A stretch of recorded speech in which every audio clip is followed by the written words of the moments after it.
This man wasn't a general or a frontline soldier. He didn't carry a weapon or lead an army.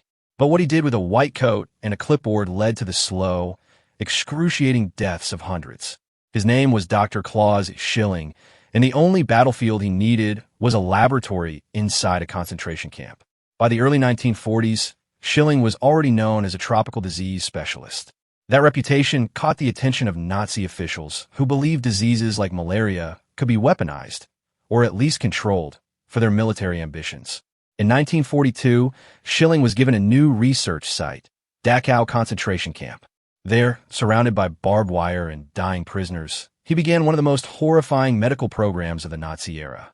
He selected over 1,200 inmates, Jews, Roma, political prisoners, and resistance fighters, as test subjects.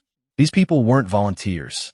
They were infected deliberately with malaria through mosquitoes or injections. No consent, no anesthesia, no treatment unless it served the experiment. Many endured repeated infections. Some were left to die, just so Schilling could observe the final stages of the illness.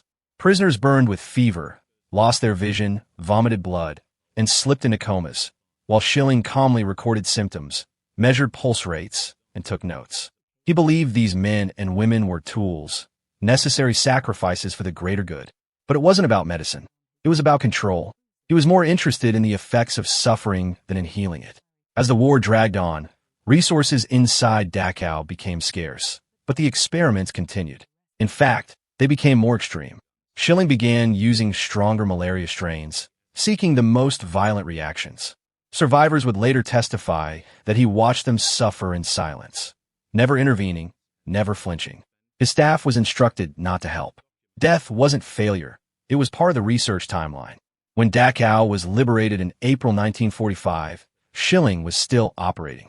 His lab contained blood samples, stacks of patient records, and still living victims. American soldiers found people barely conscious, bones showing through skin, feverish and delirious. They were not soldiers. They were not enemies. They were victims tortured in the name of Nazi science. Schilling was arrested immediately. At trial, he offered no real apology. He claimed he had worked for science, not politics, that his experiments could save lives in future wars. He even said he deserved leniency because of his age. He was 74. But the court had seen the reports, the names, the bodies, the pain, and it knew exactly what kind of man he was. Not a doctor, but a bureaucrat of death in a lab coat. On May 28, 1946, Dr. Claus Schilling was hanged at Landsberg prison. He was one of the oldest Nazi criminals ever executed, but his age couldn't protect him. In the end, he didn't face a firing squad or a battlefield death. He faced something more fitting, the cold judgment of a world that refused to forget what he did and who he did it to.